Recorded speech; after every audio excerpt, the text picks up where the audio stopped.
네, 오늘 요호수아서 15장 말씀을 통하여서 하나님은 약속을 이루십니다 라는 제목으로 말씀 나누겠습니다. 오늘 이제 본문 말씀에 보면 유다 지파가 받을 땅에 대한 배분의 그런 내용들이 나옵니다. 이스라엘 12지파 중에서 요단 동편에 있는 두 지파 반은 이미 땅을 받았습니다. 그래서 요호수아서 13장에 보면 분명하게 요단 동편의 가장 아래쪽은 르우벤 지파, 그리고 중간은 므낫세 반지파라고 하는 것은 요셉 지파는 에브라임과 므낫세 두 지파로 구성되어 있습니다. 그런데 그 므낫세가 이제 장자죠. 그래서 므낫세 지파 중에서 절반은 동편에 있는 요단 동편에 있는 르우벤 지파 바로 위에 있는 땅, 그리고 또 나머지 반지파는 요단 서편에 있는 또 중간에 있는 땅을 얻기 때문에 므낫세 지파를 가리켜서 므낫세 반지파라고 이야기를 하는 겁니다. 반쪽이 오른쪽 편을 얻게 되고요. 그리고 이제 맨 위쪽이 갓 지파가 얻게 됩니다. 그래서 이제 이미 요단 동편에 있는 두 지파 반이 받을 땅은 이미 정해져 있기 때문에 이제 그 나머지 9개 반지파에게 받을 땅을 제비를 뽑아서 이제 주게 되는데, 그 첫 번째 제비 뽑아서 소개하는 지파가 누구냐면 유다 지파입니다. 창세기 49장에 보면 야곱이 죽기 전에 그의 아들들에게 축복하는 내용이 나옵니다. 그런데 이제 르우벤 같은 경우에는 아버지의 침상을 더럽혔다라는 것을 통하여서 비록 르우벤이 장자이지만 그 장자에 대한 그 상속의 권리를 그가 이어받지 못할 것에 대한 암시가 나옵니다.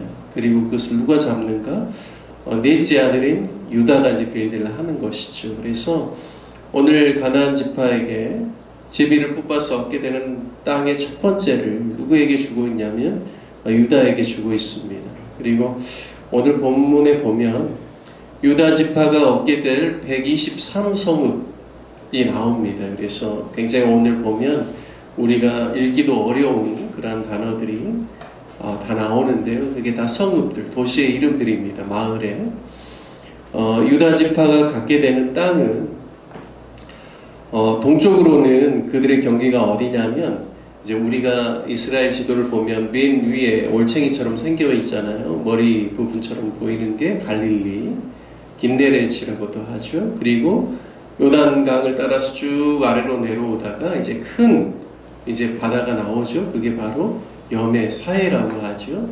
그런데 유다가 얻게 되는 땅의 동편은 어디냐면 사해 바다에서 좌측에 있는 이 돌아가는 이 연안이 다 유다의 땅입니다. 뿐만 아니라 거기에서 어디까지 내려가냐면 쭉 아래로 내려오면 바로 이제 에돔의 땅이 이제 펼쳐지는데요. 에돔 땅과 경계를 잡아서 어디까지 남쪽으로 내려가냐면 이제 애굽 시내와 가까운 지역까지, 그냥 상당히 유다가 많은 땅을 얻습니다. 물론 이제 면적으로 따지면 제일 면적이 큰 데가 어디냐면 므낫세 지파예요. 므낫세는 동편에도 므낫세 반지파가 얻는 땅이 있고 서편에도 있기 때문에 면적으로 따지면 아마 므낫세가 가장 클 겁니다. 하지만 유다 남쪽에 있는 네게브 지역까지 다 그들의 땅이 되는 것이고, 물론 유다 지파의 면적이 워낙 크다 보니까 남쪽 부분에 시므온 지파가 끼어 들어가긴 해요. 하지만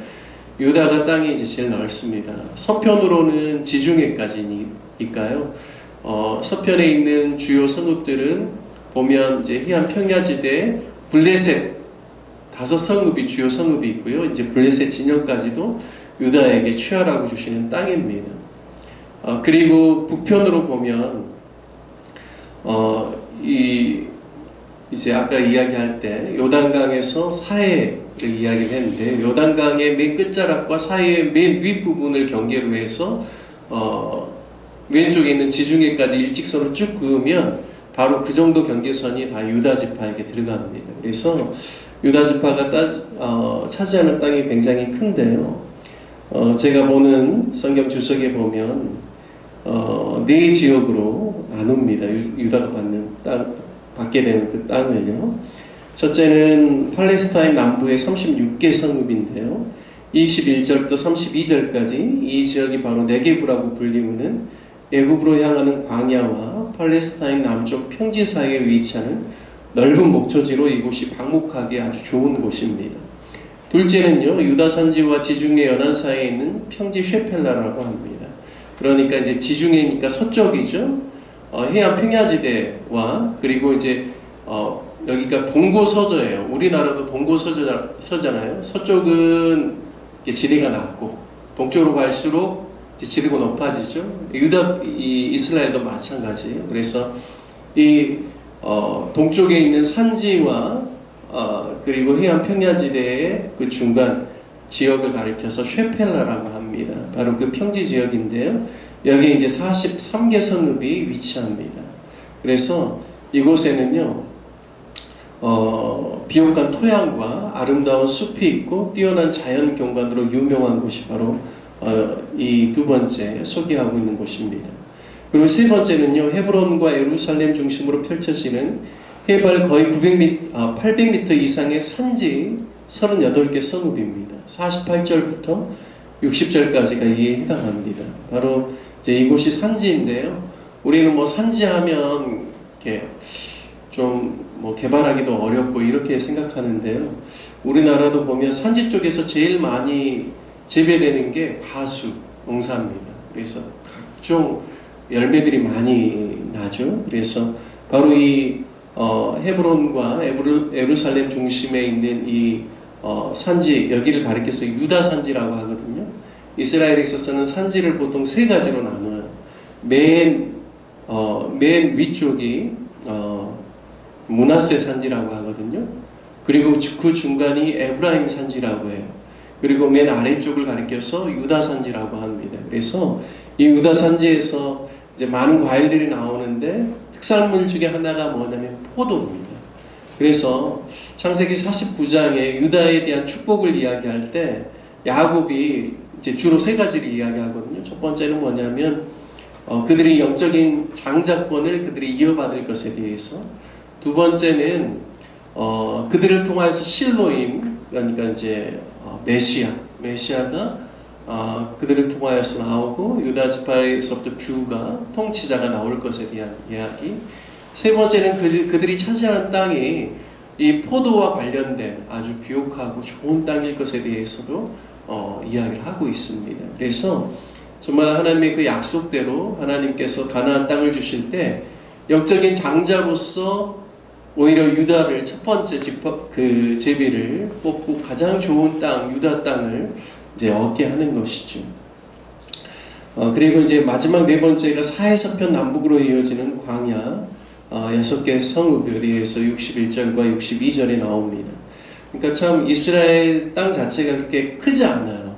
전체적으로 봤을 때도 우리 대한민국의 한 3분의 1 정도 되는 수준이라고 합니다. 그런데 여기 굉장히 지형 자체가 서쪽에는 지중해를 끼고 있는 평야지대가 있고 중간에는 또 이 산지가 있고 그리고 또 골짜기로 깎아지면서 요단강 쪽은 굉장히 가파르게 오히려 이제 그 사해는 해발보다 훨씬 낮은 지대에 위치해 있기 때문에 굉장한 골짜기처럼 보이죠.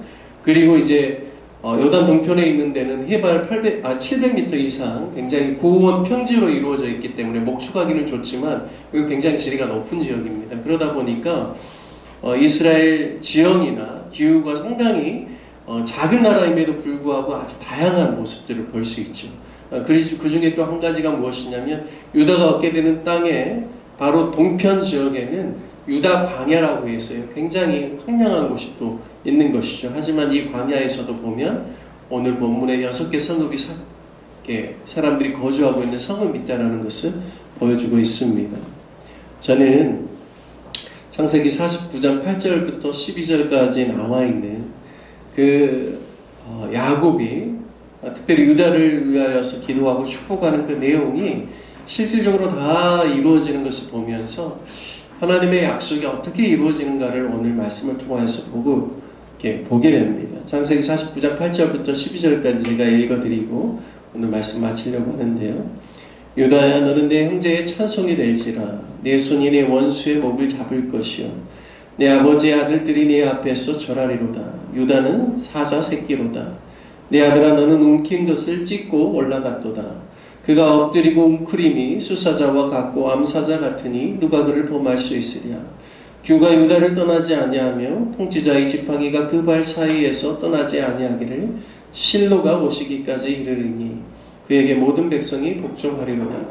그의 나귀를 포도나무에 매며 그의 암나귀 새끼를 아름다운 포도나무에 맬 것이며 또 그 옷을 포도주에 빨며 그의 복장을 포도즙에 막 빨리로다.